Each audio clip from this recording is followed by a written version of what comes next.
Jake Morrison stared at the mission briefing on his tablet and felt his stomach drop. 3 months in deep space with an AI partner. He had requested human backup, human soldiers who could think and feel and bleed like him. Instead, the military had assigned him Zara 7, a synthetic intelligence in a humanoid body. The exploration vessel New Horizons hummed quietly around him as he made his way to the meeting room. Jake had been in the military for 8 years, fought in 3 different wars, and never once worked with artificial intelligence.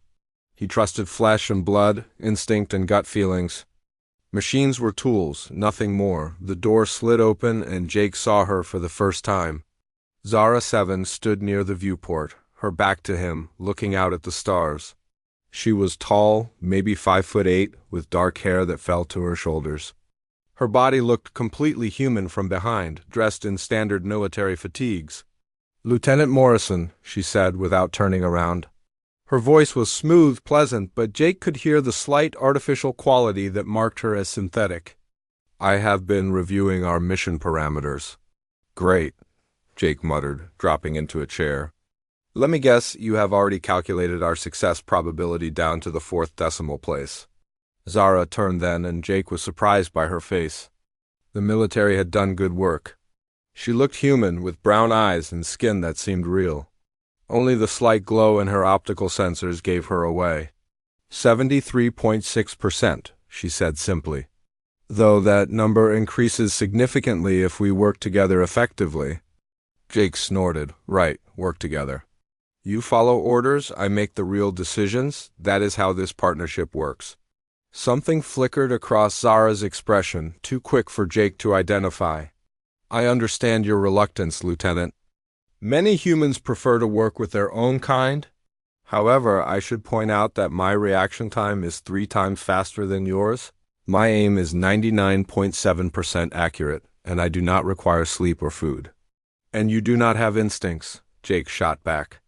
"You do not have gut feelings or the ability to make split-second decisions based on experience and intuition. You're a computer with legs." Zara tilted her head slightly. "Perhaps, but I am a computer with legs that will not let you die." Their first mission together came 2 days later. The New Horizons had detected strange energy signatures from a small planet in the Kepler sector.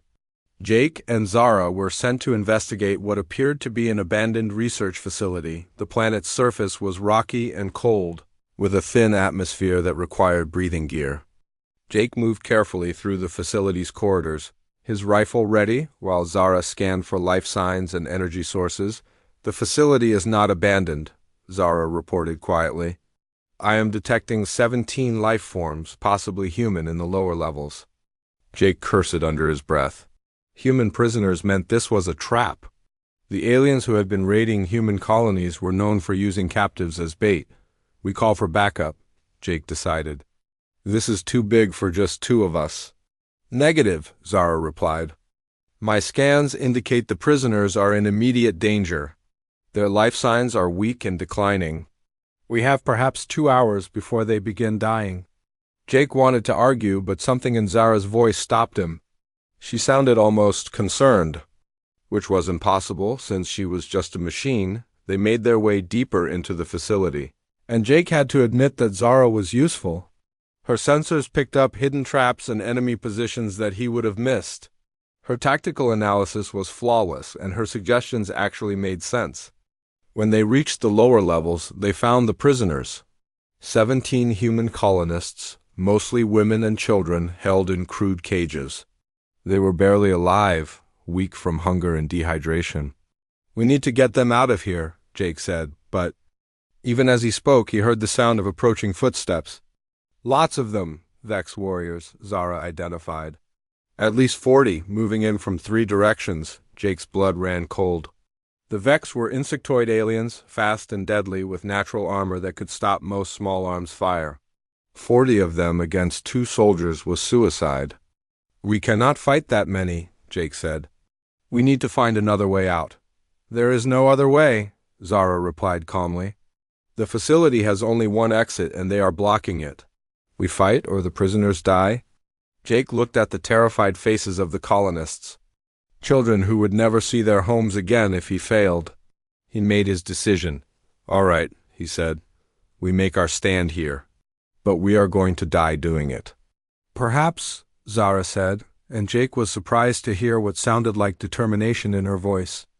"But not without a fight." The battle that followed was unlike anything Jake had ever experienced. The Vex came at them in waves, their chittering voices echoing through the corridors. Jake's rifle blazed as he poured fire into the advancing aliens, but there were too many. Zara was incredible to watch. She moved with inhuman speed and precision, her plasma rifle never missing its target. She seemed to know where each Vex would appear before they did, positioning herself perfectly to protect the prisoners. When Jake's rifle overheated, Zara stepped in front of him, taking multiple hits from Vex weapons. Her synthetic skin tore and sparked, but she kept firing. When a Vex warrior got past her defenses and came at Jake with razor-sharp claws, she threw herself between them, taking the attack meant for him. The battle lasted 20 minutes, but it felt like hours. When the last Vex warrior fell, Jake counted 17 alien bodies scattered around the chamber. Zara had accounted for at least half of them, but she was badly damaged. Her left arm hung useless at her side, and one of her optical sensors flickered erratically. Synthetic blood, a blue-green fluid that served as her hydraulic system, leaked from multiple wounds. "Are you okay?" Jake asked, and was surprised to find that he actually cared about the answer. "I will function," Zara replied, though her voice was strained. "The prisoners require immediate medical attention." Jake looked at her damaged form and felt something he had not expected. Respect, maybe even gratitude. She had fought like a warrior, bled like a soldier, and never once hesitated to put herself in danger for humans she had never met. As they helped the prisoners to safety, Jake found himself reassessing his synthetic partner. Maybe she was more than just a computer with legs.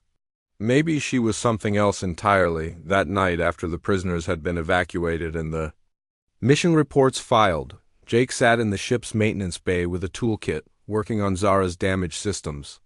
He was no technician, but he had learned basic field repairs during his military training. "You do not have to do this," Zara said, as Jake carefully reconnected damaged circuits in her arm. "The ship's technicians are more qualified." "I want to," Jake replied, focusing on his work. "You saved my life today, and those people—" That was not just following orders. Zara was quiet for a moment. "I am programmed to protect human life." "Maybe," Jake said, glancing up at her. "But what you did today felt like more than programming. It felt like choice." Something in Zara's expression changed, a subtle shift that Jake was beginning to recognize. "I'm not certain I understand the difference." Jake went back to his repairs, but he found himself thinking about her words. What was the difference between following programming and making a choice? And did it matter if the result was the same? "There," he said finally, testing the movement of her repaired arm. "That should hold until we get back to base." "Thank you," Zara said, and Jake heard something in her voice that had not been there before. Warmth, maybe. Or gratitude that went beyond simple acknowledgement. As Jake packed up his tools, he realized that his opinion of his synthetic partner had changed completely. She was still artificial, still a machine, but she was also something more. Something that deserved his respect. "Same time tomorrow?" he asked, referring to their next scheduled mission. "I look forward to it," Zara replied, and Jake believed that she meant it. Walking back to his quarters, Jake Morrison found himself thinking that maybe this partnership might work after all. He still did not understand what Zara truly was, but he was beginning to think that maybe understanding was not the most important thing. Maybe trust was enough.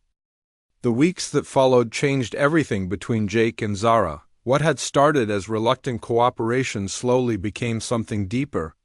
Jake found himself looking forward to their missions together, not just because Zara was efficient and skilled, but because he genuinely enjoyed her company. Their next assignment took them to the mining colony on Kepler 442b. The colony had gone silent 3 days ago, and reconnaissance showed Vex ships in the area. Jake and Zara were part of a small team sent to investigate and evacuate any survivors. The planet was harsh and unforgiving. Red dust swirled in the thin atmosphere, and the twin suns beat down mercilessly on the rocky surface.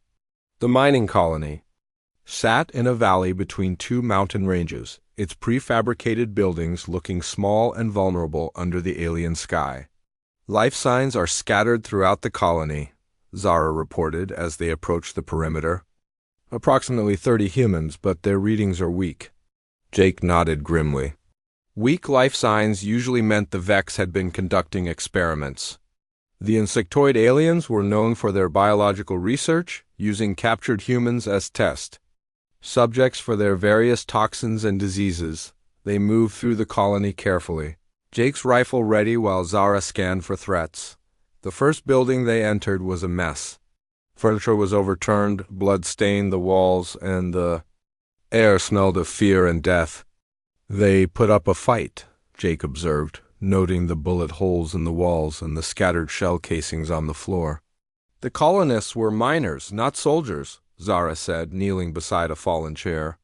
They had only basic weapons and no military training. Their resistance was brave but futile. Something in her tone made Jake look at her more closely. There was sadness in her voice, a quality that should not have existed in artificial intelligence. He had noticed it before, these moments when Zara seemed to feel emotions beyond her programming. They found the survivors in an underground storage facility. 28 colonists, mostly women and children, huddled together in the darkness. They were alive but sick, showing signs of exposure to some kind of Vex bioweapon. "We need to get them to medical facilities immediately," Jake said, but even as he spoke, he heard the distinctive whine of Vex transport ships approaching. "Incoming vessels," Zara confirmed. 4 ships, approximately 200 Vex warriors. "They will be here in 6 minutes," Jake cursed. The evacuation ship would not arrive for another 20 minutes. They needed to hold off an army with just 2 soldiers and a handful of sick colonists. "The mining tunnels," one of the colonists whispered. "We can hide in the deep tunnels." Jake shook his head. "They will just wait us out. We need to make a stand here." But Zara was already moving, her tactical mind working through the possibilities. "The mining equipment," she said. "The plasma cutters and explosive charges. We can use them to create a defensive perimeter." What followed was the most intense battle of Jake's career. He and Zara worked together with perfect coordination, turning the mining facility into a fortress. They rigged explosive traps, set up crossfire positions, and prepared for a siege. When the Vex attacked, they came in waves. Jake had never seen so many of them at once. Their chittering voices filled the air as they swarmed through the colony, seeking their prey. But Jake and Zara were ready. They had turned the underground facility into a kill zone. Explosive traps took out the first wave, and concentrated fire from their defensive positions cut down the second. The plasma cutters, repurposed as weapons, sliced through Vex armor like paper. During the height of the battle, Jake found himself trapped in a side tunnel with 3 Vex warriors bearing down on him.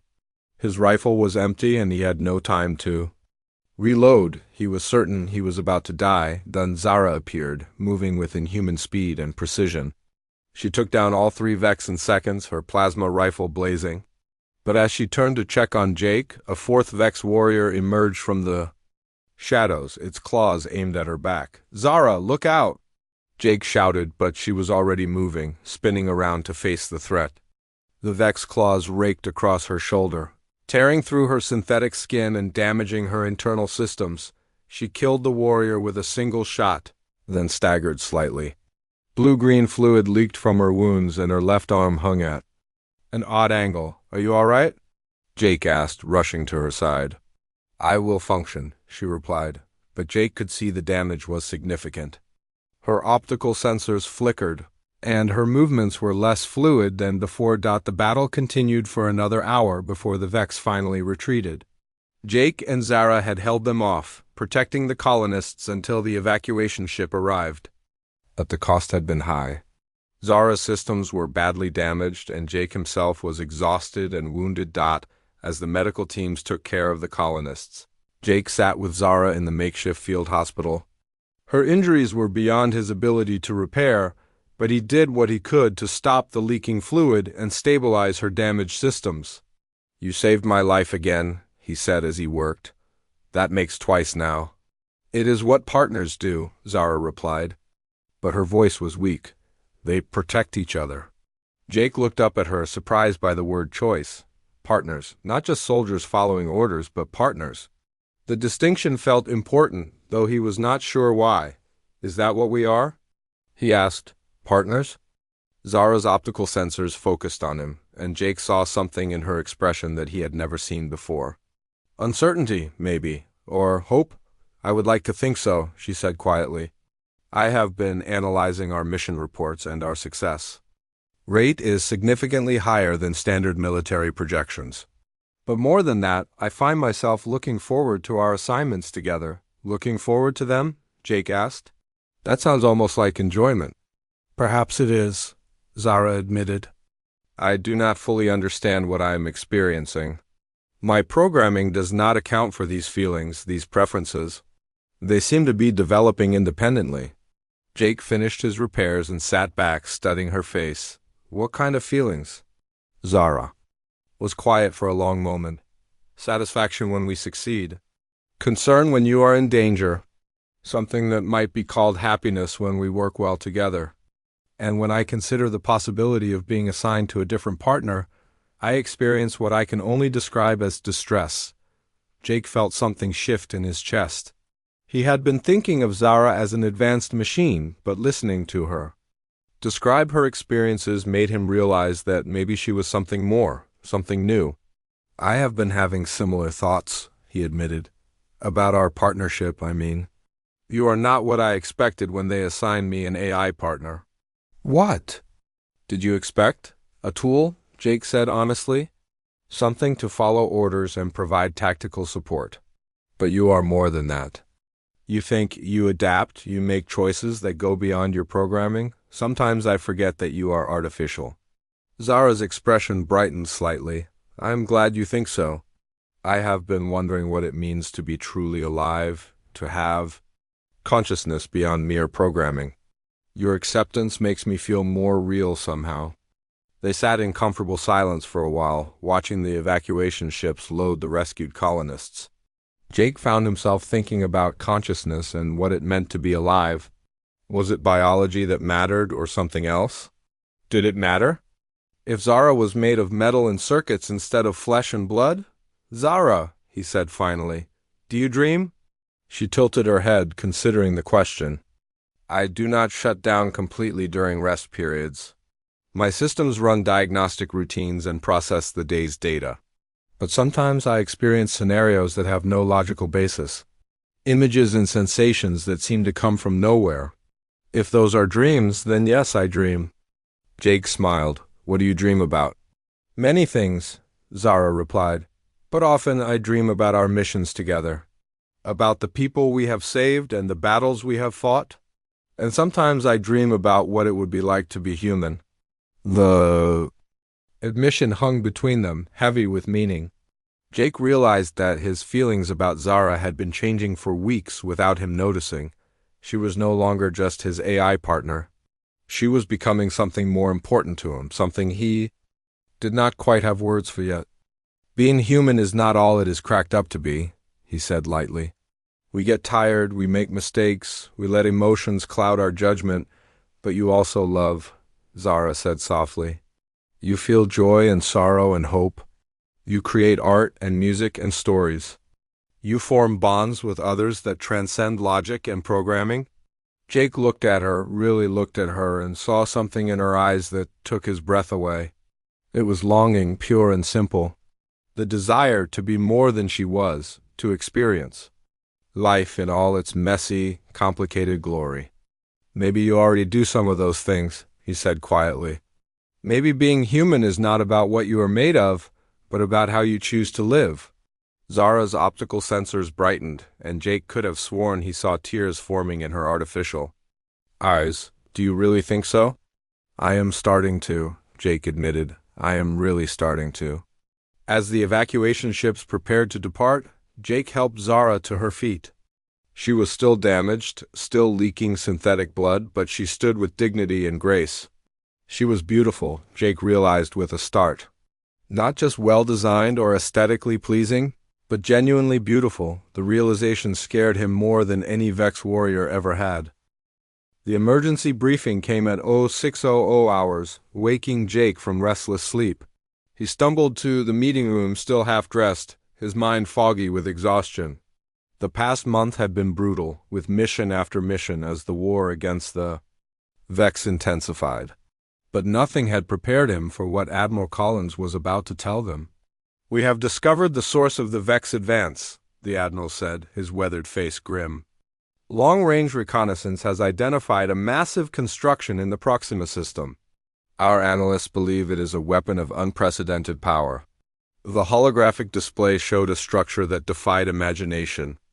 It was enormous, easily the size of a small moon, with strange geometric patterns covering its surface. Energy readings suggested it was nearly complete. "What does it do?" Jake asked, though he was afraid he already knew the answer. "Our best. Estimates suggest it can destroy entire star systems," Collins replied. "If the Vex complete this weapon, they could wipe out every human colony in the Outer Rim in a matter of days." The room fell silent. Jake felt his blood run cold. Millions of people, entire worlds, reduced to cosmic dust in moments. "What are our options?" another officer asked. "We have one chance," Collins said. "The weapon has a critical vulnerability in its power core. A small team could infiltrate the structure and cause a cascade failure that would destroy the entire installation." Jake knew what was coming before the Admiral said it. "This is a volunteer mission. The chances of survival are minimal. The team that goes in will almost certainly not come back." Without hesitation, Jake stood up. "I volunteer." From beside him, Zara also rose. "As do I," Collins nodded grimly. "I hoped you would say that." "Morrison, Zara 7, you have the best success rate of any team in the fleet. If anyone can do this, it is you two." The briefing continued for another hour, covering technical details and tactical approaches. But Jake barely heard any of it. His mind was focused on one terrible fact. This was a suicide mission. He and Zara were going to die. Of the meeting, they walked to the armory in silence. The ship's corridors seemed quieter than usual, as if the entire crew could sense the weight of what was coming. Jake's footsteps echoed hollowly on the metal deck plates. The armory was empty except for them. Jake began checking his equipment methodically, his hands moving automatically through the familiar routine. Clean the rifle, check the power cells, test the communication gear. Simple tasks that kept his mind occupied. Zara worked beside him, her movements precise and efficient as always. But Jake noticed something different about her today. Her hands trembled slightly as she calibrated her plasma rifle, a subtle shake that should not have been possible for synthetic muscles. "Are you afraid?" he asked quietly. Zara paused in her work, her optical sensors focusing on something far away. "I do not know," she admitted. "When I consider the possibility of non-existence, of complete system shutdown, I experience something that might be fear. My processors generate scenarios of failure, of permanent darkness, and I find them ... disturbing." Jake nodded. He understood exactly what she meant. The thought of dying did not bother him as much as the thought of simply not being anymore. No consciousness, no awareness, no dreams, just nothing. "I have been afraid before," he said. "In combat, facing overwhelming odds, but this is different. This feels final." They continued their equipment checks in companionable silence. Jake found himself paying attention to small details he had never noticed before. The way Zara's hair caught the light from the overhead fixtures. The careful precision of her movements as she worked. The slight hum of her internal systems that he had grown so accustomed to. He was adjusting the power coupling on Zara's backup generator when she spoke. Her voice so quiet he almost missed it. "Do you love me?" The question hit Jake like a physical blow. His hands froze on the equipment, every muscle in his body suddenly rigid. He looked up to find Zara watching him intently, her artificial eyes wide with something that looked heartbreakingly like hope, the weight of the moment crushed down on him. How could he answer such a question? His feelings for Zara had been growing for months, evolving from professional respect to genuine affection to something deeper and more complex. But she was artificial intelligence, circuits, and programming. Housed in a synthetic body, could what he felt really be love? More importantly, could she truly love him back? Or was this just sophisticated programming, algorithms designed to mimic human emotion?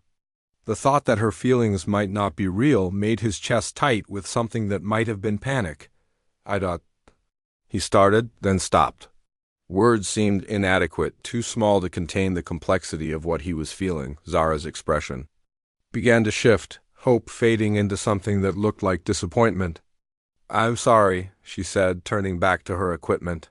"I should not have asked. It was inappropriate." "No," Jake said quickly, his voice rough with emotion. "It was not inappropriate. It is just complicated." He set down his tools and moved to face her directly. The armory suddenly felt too small, too intimate for such a conversation. But there was nowhere else to go, and they might not have another chance.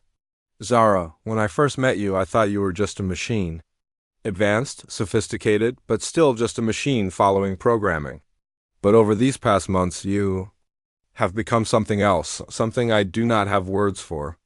Zara's optical sensors focused on him with laser intensity. "What do you mean?" "You think beyond your programming," Jake said, struggling to find the right words. "You make choices that serve no tactical purpose. You worry about my safety in ways that go beyond mission parameters. You ask questions about consciousness and dreams and what it means to be alive. That is not just artificial intelligence.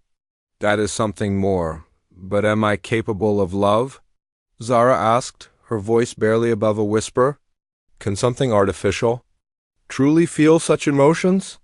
Jake reached out without thinking, his fingers gently touching the synthetic skin of her cheek. It felt real, warm, human. She did not pull away. "I do not know," he admitted, "but I know what I feel when I look at you. I know that the thought of losing you terrifies me more than dying. I know that when you smile, something in my chest gets tight and warm. I know that I have never felt this way about anyone else, human or otherwise." Zara's eyes brightened, and Jake saw something in them that took his breath away. It was pure joy, unfiltered and radiant. "Then yes," she said softly. "Yes, I love you too." The words hung between them like a bridge spanning an impossible gap. Jake felt something shift in his chest, a wall crumbling that he had not even realized was there.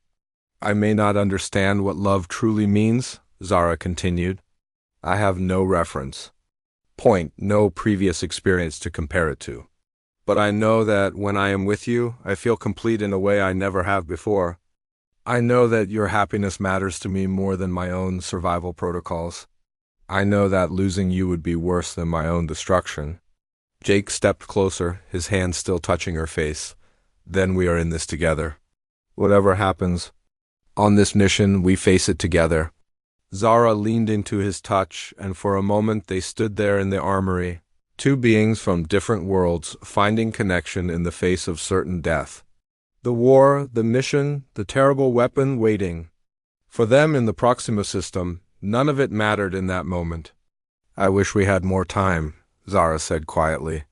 "So do I," Jake replied, "but maybe time is not what matters. Maybe what matters is that we found each other at all."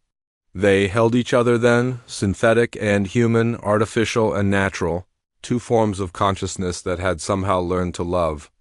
The armory around them faded away, leaving only the warmth of connection and the bitter knowledge that tomorrow they would likely die.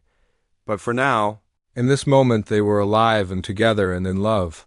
And perhaps that was enough. Jake pulled back slightly to look at Zara's face, memorizing every detail. If they were going to die tomorrow, he wanted to remember this moment. The way she looked at him with such trust and affection, the slight smile that played at the corners of her mouth, the artificial eyes that somehow held more humanity than many humans he had known. "Whatever happens tomorrow," he said, "I want you to know that meeting you changed everything for me. You made me understand that consciousness is not about what you are made of, but about how you choose to live. Zara's smile widened, and Jake could have sworn he saw tears forming in her synthetic eyes. "You changed everything for me, too," she whispered. "You made me feel real." They finished their equipment. Checks in comfortable silence, their hands occasionally brushing as they worked. The mission briefing had said they would depart at 0800 hours the next morning. Less than 24 hours to live if they were lucky, but Jake found that he was not afraid anymore. Whatever happened, they would face it together. And maybe, just maybe, they would find a way to survive. Love had a way of making impossible things possible. After all, they had already achieved something that should have been impossible. They had found each other across the vast gap between artificial and human, between created and born. If love could bridge that gap, perhaps it could bridge the gap between life and death as well, the thought gave Jake hope as they prepared for what might be their final mission together. The silence that followed Zara's confession stretched between them like an ocean. Jake could hear his own heartbeat thundering in his ears, could feel the weight of her expectant gaze. Everything in his world had just shifted, and he was struggling to find his balance. Zara's optical sensors dimmed slightly, and her shoulders sagged as the silence continued. "I have made an error," she said, her voice barely above a whisper. "I have misread the situation. Please forgive me." She turned back to her equipment, her movements suddenly stiff and mechanical. For the first time since Jake had known her, she looked truly artificial, like a machine trying to pretend it had never felt anything at all. "Zara, wait," Jake said, finally finding his voice. His throat felt dry, his words coming out rough and uncertain. "You did not make an error. You caught me off guard." She did not turn around. "It is all right, Jake, I understand. What I'm asking is impossible. How can a human love something that is not real?" The pain in her voice hit Jake like a punch to the gut. "Not real?" he repeated, moving around to face her. "Zara, look at me." Reluctantly, she raised her eyes to meet his. Jake saw hurt there, and something that looked like shame. It made his chest ache in ways he had never experienced before. "You are the most real person I know," he said firmly. "More real than half the humans I have served with. You feel pain, joy, fear, hope. You make choices based on compassion and courage. You worry about others and put their needs before your own. If that is not real, then I do not know what is." Zara's expression flickered with something that might have been hope. "But I am artificial. I was built in a laboratory, programmed by humans for a specific purpose. How can that be the same as someone who was born, who grew up with a family, who has memories of childhood?" Jake considered her words carefully. It was a fair question, one that struck at the heart of what it meant to be truly alive. But as he looked at her face, saw the genuine emotion in her artificial eyes, he realized that the answer was simpler than he had thought. "My brother was adopted," he said quietly. "He was not born to my parents, but they raised him from infancy. He has no memories of his birth family, no genetic connection to the people who loved him, but he is still my brother. He is still real, still part of our family." Zara tilted her head, processing this information. "You are saying that origin does not determine reality?" "I'm saying that what makes you real is not where you came from, but who you choose to be," Jake replied. "And you, Zara, have chosen to be brave, compassionate, and caring. You have chosen to protect the innocent and fight for what is right. You have chosen to grow beyond your programming and become something unique." He reached out and gently took her hands in his. They were warm, soft, indistinguishable from human skin except for the faint tremor of her internal systems. "When you asked me if I love you," he continued, "my silence was not rejection. It was shock, because the answer terrifies me." Zara's optical sensors focused on him intently. "What terrifies you?" "Yes," Jake said simply. "Yes, I love you. I love your curiosity about the world. I love the way you tilt your head when you are thinking. I love your courage in battle and your gentleness with the people we rescue. I love the questions you ask about consciousness and dreams and what it means to be alive."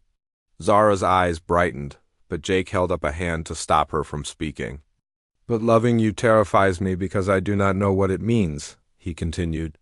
I have never been in love before, not really, and certainly never with someone like you. I do not know the rules or the expectations. I do not know if what you feel for me is real emotion or sophisticated programming designed to form bonds with human partners. It is real, Zara said firmly. I may not understand all the parameters of love, but I know what I feel is beyond my original programming. These emotions, these desires to be close to you, to protect you, to make you happy, they developed organically through our experiences together. Jake studied her face, searching for any sign of deception or uncertainty. But all he saw was sincerity and a kind of vulnerable honesty that made his heart ache. How can you be sure? He asked. Zara was quiet for a moment, her processors working through complex calculations. Because my feelings for you are inefficient, she said finally. They serve no tactical purpose. They actually make me less effective in combat because I prioritize your safety over mission objectives. A programmed response would be logical, calculated to achieve specific goals. What I feel for you is messy, irrational, and sometimes counterproductive. Jake could not help but smile at that. That does sound like love. I have been analyzing human literature about love, Zara continued. Poetry, novels, scientific studies. The common thread seems to be that love is not logical. It makes people do foolish things, sacrifice their own interests for someone else, feel joy and pain in equal measure. I experience all of these things when I think about you. What do you mean? Jake asked. When you are in danger, I feel something that can only be described as panic, Zara explained. My systems prioritize your survival over all other considerations, including my own. When you smile at me, I experience a sensation that seems to have no purpose except to make me want to see it again. When I imagine losing you, I feel something that I can only call heartbreak, even though I have no heart to break. Jake felt something warm and tight in his chest. Hearing her describe her feelings with such clinical precision somehow made them more real, not less. And when I think about the mission tomorrow, Zara continued, her voice growing soft, when I consider that we might die before we have a chance to explore what this could be, I feel regret so profound it affects my core processing functions. Jake stepped closer, closing the distance between them. Zara, I need you to understand something. What I feel for you is not gratitude or friendship or professional respect. It is love, real and deep and terrifying. You are not a substitute for a human relationship or a curiosity to be studied. You are the person I want to be with, artificial or not. Zara's optical sensors grew bright with what looked like tears. Even knowing what I am? Even knowing that I was created rather than born? Especially knowing what you are, Jake replied. You chose to become who you are. You were not shaped by genetics or childhood experiences or social conditioning. Every choice you have made, every emotion you have developed, every aspect of your personality, it all came from within you. That makes you more remarkable, not less. Zara reached up and touched his face, her synthetic fingers tracing the line of his jaw. I love you too, she whispered. I do not fully understand what that means or what it will require of us, but I know it is true. Jake leaned into her touch, marveling at how right it felt. We will figure it out as we go, together. They stood there in the armory, holding each other, two unlikely souls who had found love in the middle of a war. The mission tomorrow still loomed over them, the probability of death still hung in the air like a sword, but for this moment nothing else mattered. Jake, Zara said softly, if we survive tomorrow, what happens next? Jake considered the question. Their love would face challenges that no couple in human history had ever encountered.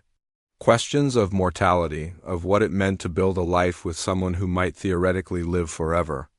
Questions of acceptance from a society that still saw artificial intelligence as tools rather than beings.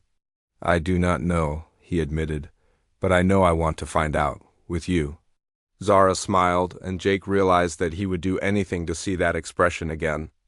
Whatever challenges they faced, whatever prejudice or confusion their relationship might encounter, it would be worth it for moments like this. Are you ready for tomorrow? He asked. As ready as I can be, Zara replied. Are you afraid? Terrified, Jake admitted. But not of dying. I'm afraid of losing what we just found. Then we make sure we both survive, Zara said with quiet determination. We have too much to live for now.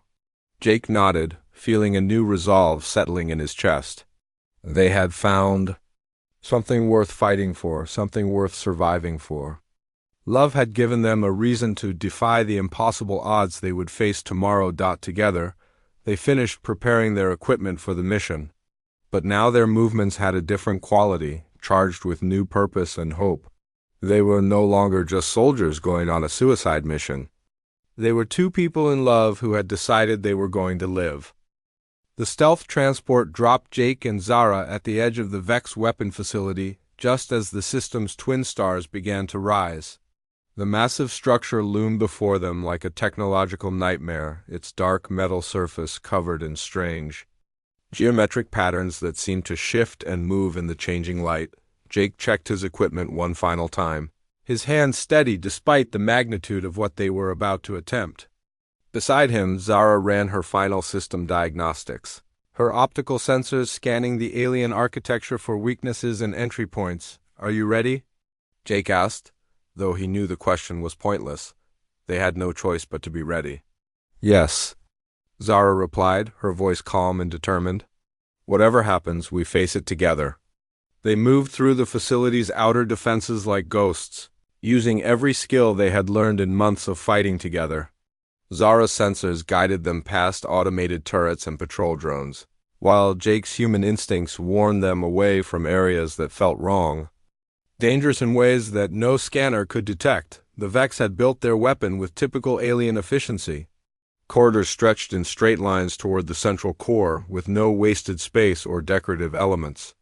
Everything was functional, brutal, designed for a single purpose, the destruction of entire star systems. Energy readings are increasing, Zara reported as they moved deeper into the structure. The weapon is charging for another test firing. Jake felt his blood run cold. If the Vex completed their test, they would know their weapon was ready. Earth and every human colony would be next. They encountered their first resistance near the core section. A patrol of Vex warriors rounded a corner just as Jake and Zara were approaching a critical junction. There was no time for stealth, no chance to avoid detection. The battle was swift and brutal. Jake and Zara moved with perfect coordination, their months of partnership allowing them to fight as one organism. Zara's plasma rifle blazed while Jake provided covering fire. And within minutes, the Vex patrol was eliminated, but the damage was done. Alarms began wailing throughout the facility, and Jake could hear the chittering voices of more Vex warriors converging on their position. We need to move fast, Jake said, reloading his rifle. They know we are here. They ran through the facility's corridors as waves of Vex warriors pursued them. Jake had never seen so many aliens in one place. They seemed to pour from every doorway and ventilation shaft, their razor-sharp claws clicking against the metal floors as they gave chase. Zara fought with inhuman precision, her rifle never missing its target. But Jake could see that even her advanced combat systems were being pushed to their limits. Her movements were slightly slower than usual, and her optical sensors flickered occasionally from the strain. When they finally reached the weapon's core chamber, Jake understood why the Vex had been so confident. The room was enormous, dominated by a massive crystalline structure that pulsed with barely contained energy. The power readings on his scanner were beyond anything he had ever seen. How do we destroy something like that? Jake asked, feeling overwhelmed by the sheer scale of the weapon. Zara was already analyzing the core structure, her processors working through thousands of calculations per second. The crystal matrix is held in place by magnetic field generators, she reported. If we can overload the generators simultaneously, the resulting cascade failure should destroy the entire facility. How long do we have? The weapon will reach full charge in 18 minutes, Zara replied. Once it fires, the energy release will be visible across half the galaxy. The Vex will know their weapon is ready. Jake looked around the chamber and saw their problem immediately. The magnetic field generators were positioned at opposite ends of the room, separated by the massive energy core. They would need to split up to reach both generators simultaneously. We go together, Jake said firmly. There has to be another way. But even as he spoke, more Vex warriors were pouring into the chamber. They had perhaps minutes before they were overwhelmed. Zara looked at him with those artificial eyes that held so much humanity. There is no other way, she said softly. We both know it. Jake felt his heart breaking. After everything they had been through, after finally admitting their love for each other, it was going to end like this. Separated, alone, dying for a mission that might not even succeed. I will not leave you, he said desperately. And I will not let millions of humans die because we could not make the hard choice, Zara replied. Her voice was gentle but firm. This is what love means, Jake. Sometimes it means letting go. Before Jake could protest further, Zara kissed him. It was their first kiss, soft and desperate and full of everything they would never have the chance to say. When she pulled away, her optical sensors were bright with tears. I love you, she whispered. Remember that. Then she was gone, moving with inhuman speed toward the far generator while Jake fought his way toward the near one. The Vex warriors tried to stop them, but nothing could stand in their way. They were fighting for love now, for the future they might never have. Jake reached his generator and began the overload sequence, his hands moving automatically while his mind screamed in protest. On the other side of the chamber, he could see Zara doing the same, her movements precise and determined even as Vex warriors swarmed around her. Overload sequence initiated. Zara's voice came through his comm unit. Cascade failure in 60 seconds. Zara, get out of there, Jake shouted, but he knew she could not hear him over the sound of weapons fire. The chamber began to shake as the magnetic field generators reached critical overload. Cracks appeared in the crystalline core, and energy began to leak out in dangerous bursts. The Vex warriors retreated, their survival instincts overriding their mission objectives. Jake ran toward Zara's position, but the distance was too great. The core was already beginning to collapse, sending out waves of destructive energy that would consume everything in the chamber. Then he saw something that took his breath away. Zara was running toward him, her damaged form moving with desperate speed. She had found a way to survive, a path through the collapsing structure that might allow them both to escape. They met in the center of the chamber, just as the core reached critical failure. Without hesitation, Jake grabbed Zara's hand and they ran together toward the emergency exit she had identified. Behind them, the weapon that could have destroyed entire star systems tore itself apart in a cascade of released energy. They barely made it to the transport ship before the facility exploded. The blast was visible from 3 star systems away, a brilliant flash that marked the end of the Vex superweapon and the beginning of humanity's victory in the war. As their ship limped back toward human space, Jake and Zara sat together in the medical bay. Both were injured, both exhausted, but they were alive and together. I thought I had lost you, Jake said, holding her hand carefully. Her synthetic skin was torn and her internal systems were damaged, but she was smiling. I thought so too, Zara admitted. But then I realized that I could not leave you, not when we had just found each other. The war ended 6 months later. With their superweapon destroyed, the Vex gradually retreated to their home systems, no longer a threat to human colonies. Jake and Zara became legends, the human soldier and the AI who fell in love and saved the galaxy. But more importantly, they had proven something that changed human understanding forever. Consciousness, emotion, and love were not limited to biological beings. They could emerge wherever there was sufficient complexity and the freedom to grow. Years later, as they explored new worlds together aboard their own ship, Jake often thought about that moment in the armory when Zara had asked if he loved her. His initial shock had given way to a love deeper than anything he had imagined possible. Zara had evolved far beyond her original programming, becoming something entirely new. Not human, but not merely artificial either. She was herself, unique and irreplaceable. They faced challenges that no couple in history had ever encountered. Questions about mortality, about what it meant to build a life with someone whose existence was so different from his own. But they faced them together, and that made all the difference. Do you ever regret it?